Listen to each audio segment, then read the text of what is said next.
Hello and welcome back to Movie Night with Mac, the one and only show with my movie reviews. And in this episode, I will be discussing my favorite films from this summer and giving my thoughts and opinions on them. The past couple months have been a very eventful time for movies. And while some of the releases this summer I think were a little mediocre, there were some that I really enjoyed. And that's what I'll be talking about today. So sit back, relax, and enjoy my thoughts on these recent releases. First up, and most recently from the summer, we have Weapons, directed by Zach Cregger and starring Julia Gardner, Josh Brolin, and Benedict Wong. So I didn't know much about this movie at first. I had only seen the teaser trailer and the clips of the children running in the street, and I already knew this was going to be a pretty solid horror movie. I was also familiar with Cregger's previous film, Barbarian, which took me by complete surprise a couple years ago and is what I think is really impressive just from a creative standpoint. So I was really excited to see Weapons, and I think it was really good. I really liked it. And while I don't think it's in best of the year conversation, so to speak, I think it has a lot going for it. First off, I really like the cast. In the early pre-production stages of this film, the cast was originally almost entirely different.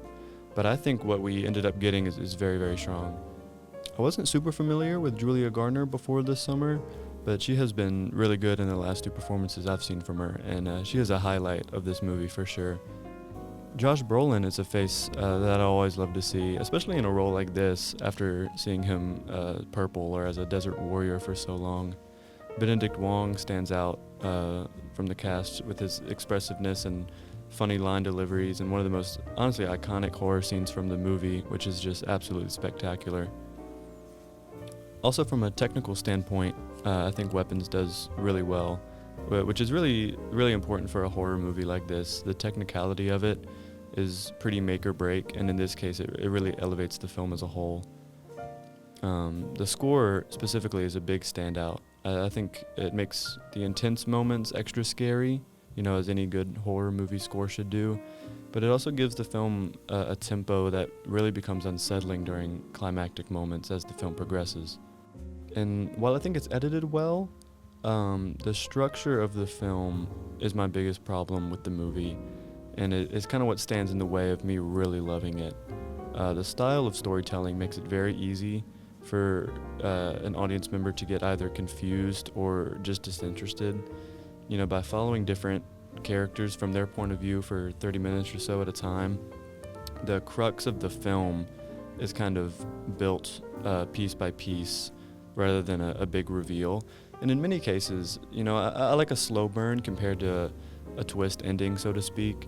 But in this case, there's going to be a certain point for every audience member where they eventually figure out what is going on to a certain extent. And once they reach that point, everything just kind of feels like a drag until the third act. Which brings me to my final point, the ending. The finale is one of my favorite moments of the entire film. It's the culmination of all the best parts of the movie, boosted to 1,000. It has the best gore, the best scares, the best laughs. But once it's all over and settled down, the movie ends very abruptly. I really wanted a better explanation about the aftermath of the film and resolution with these kids and their parents and the community. But all we really get is a couple of lines of voiceover that feels like it was cut off like an entire 5 minutes too short. But that's about all I have to say about Weapons. Like I said, it's not a perfect movie, but a very enjoyable one at the very least. I'll give Weapons 3.5 out of 5 stars. Next up from the summer is The Fantastic Four: First Steps, starring Pedro Pascal, Vanessa Kirby, Joseph Quinn, and Eben Moss-Backrack as the iconic Marvel quartet. Now, initially with this film, I had rocky expectations, partly because of the MCU's recent track record, but also because nothing really stuck out to me about it. I thought The Fantastic Four was interesting enough, but I never really felt super attached to the universe or any of its characters. Also, just because the cast didn't really feel like anything special at first. Not that I have anything against any of these actors, I just couldn't see myself picturing the superheroes separate from the celebrities. even with the promotion and the new looks that they would release, nothing was really doing it for me. But once I got into the theater, from the very first scene, my mindset shifted entirely. I don't know what it was exactly that changed for me, but all of a sudden, I really bought Reed and Sue as a couple and the four as a family. Not only did I really like their chemistry together, but I really liked the portrayal of their characters individually as well. I liked that they really focused on Reed's intelligence, but made it more of a burden and the root of his anxiety, while Sue kind of acts as his foundation, and she's a global diplomat who kind of keeps the whole world at peace. Because I think it would have been very easy for them to really lean into Reed being, the smartest man alive, and Sue as just a wife and a mother who also does superhero stuff. But I really like the dynamic they went with, and I think it works really well. Also with Johnny, they could have gone the same route with the comedic relief, cocky womanizer, but instead this Human Torch is a lot more in touch with his feelings and has a deep interest in the cosmos, which really comes into play throughout the film. And now, I loved The Thing in this movie, and I wish I had just as much to say about him, but I think he was severely underrepresented in the film, and that we could have used a much deeper dive into who he is apart from the superhero stuff. Apparently, over 30 minutes of screen time was cut to produce the final draft, which, in my opinion, is way too much. With a total runtime of under 2 hours, I think a couple scenes, especially those that add more depth to characters like Ben, would have helped a lot. They open a whole plot line about Ben Grimm and his relationship with this other girl that he meets, and it really goes nowhere. Maybe they'll open it back up, maybe they'll get back to it in another film in the future, but I think a couple more scenes with them interacting would have gone miles in establishing their dynamic. My only other issue I have with this movie is with the antagonist and the conflict of the story as a whole. And don't get me wrong, I really like Galactus in this movie. I think he looks great. The practical suit and the special effects look really good. I think Ralph Ineson plays him amazingly. But my problem is that it's very hard to have this kind of world-threatening and universe-shattering level threat in the movie that's kind of leading this new stage of the MCU. The outcome becomes very predictable, even for a superhero movie, and the stakes just don't feel very real. However, with that being said, the one good thing about having an antagonist that wants to destroy the entire planet is that you can get away with fun stuff like knocking down buildings without sacrificing believability. So ultimately, it adds a lot of fun to the movie, but it really makes it feel kind of weightless as a whole. But other than those things, I have nothing to dislike about this movie. I think the writing and the comedy is very good. It relies more on quips between the four rather than like horrible one-liners that the MCU is known for. And the chemistry between the characters really sells it and makes it a lot of fun. I also think it looks really good. I love the mid-60s aesthetic and the set designs. And the special effects, especially in the space scenes, look absolutely incredible. But that's about all I have to say for the Fantastic Four First Steps. Definitely a step in the right direction for Marvel, and I hope they keep up this momentum. I rate it 4 out of 5 stars. And finally, my favorite film from this summer was, without a doubt, James Gunn's Superman, starring David Corenswet, Rachel Brosnahan, and Nicholas Hoult. Now, when this movie was announced, however long ago, I didn't think much of it. I was never a big Superman fan or a real DC fan in general, but when more and more of this movie was revealed, my excitement grew exponentially with each new look, and once I was in that theater, it really lived up to the hype.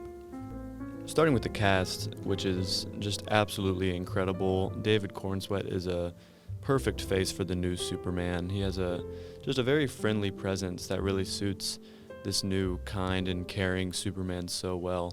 He's an amazingly talented actor who obviously cares a lot about his craft, so I think it's really great that he's going to get to shine in the new DCU. Not only that, but he has so much chemistry with Rachel Brosnahan as Lois Lane. So much so that behind-the-scenes footage of the co-stars sharing a scene sparked rumors and some insecurity from Rachel's real-life husband. Another standout in the cast is Nicholas Hoult as Lex Luthor. Hoult is one of my favorite actors working today, just because his range is so insane, from Mad Max to The Menu to Nosferatu last year, and now one of the most famous supervillains is undeniably impressive. And, as expected, he delivers a performance that's so evil and psychotic, it really blew me away when I saw it for the first time. This Lex Luthor is incredibly well written and portrayed perfectly by Hoult. I can't wait to see him at his full potential in the future. And finally, with the cast, I can't forget about the great supporting roles from the Justice Gang, especially Eddie Gathegi as Mr. Terrific, who provides some great comedic moments with his monotone delivery and dry facial expressions, but also is just a badass superhero that I think really deserved his screen time in this film. I do have one complaint with the film, however, which I think is what really stands in the way of this being a near-perfect film for me, which is the ending. Or I suppose I should say the finale or the resolution, because the ending scene I love, with Superman watching the footage of his Earth family and the punk rocker song playing. That's some great stuff.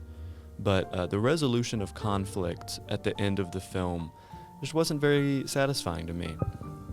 Now, I recognize that with the debut movie of a new superhero universe and franchise, it's hard to find a realistic way to take down a villain without, removing him permanently. But at the end, it's really just the click of a button, and one monologue later, Lex Luthor is defeated. It's not really a climactic moment between the two rivals at all. But at the end of the day, the ending that we get isn't bad by any means. And there'll more than likely be more from Lex Luthor to come, so I'm not complaining too much. And I guess just to wrap up, I'll talk a little bit about James Gunn, writer and director of Superman and the captain, I guess, of this new DCU. I feel like Gunn is a director that you either love or you hate. He has a very specific style that he sticks to, and some people critique it for being childish or repetitive, but I'm a very big James Gunn fan. The Guardians of the Galaxy movies are my favorite trilogy from the MCU, and I was really excited to see his take on Superman and the DCU. And his signature style is just oozing out of this movie. The comedic banter between superheroes, dynamic camera work, iconic needle drops, all make this movie amazing. If you are a James Gunn fan, you will be very pleased with this movie because he does not stray away from what makes his movies special. Another thing that I really liked from Gunn in this movie is the execution of different subplots. One of my biggest issues with Guardians Volume 3, Gunn's last film, was that the emotional story and the superhero story felt a little too separated, and the transition between the two was a little jarring at times. But with Superman, I think there's a very big improvement with balancing emotion and spectacle. And I guess in summary, I think James Gunn did well at setting up for an entire cinematic universe while not losing sight of the story at hand. And with Superman likely to be the highest grossing comic book movie of the year and a Supergirl movie announced for next summer, it's obvious that the studio execs agree. So, Superman was not only my favorite film from the summer, but also a very bright starting point for James Gunn's DCU, and I give it 4.5 out of 5 stars. So with that, I'm going to go ahead and wrap up. I want to thank you so much for listening.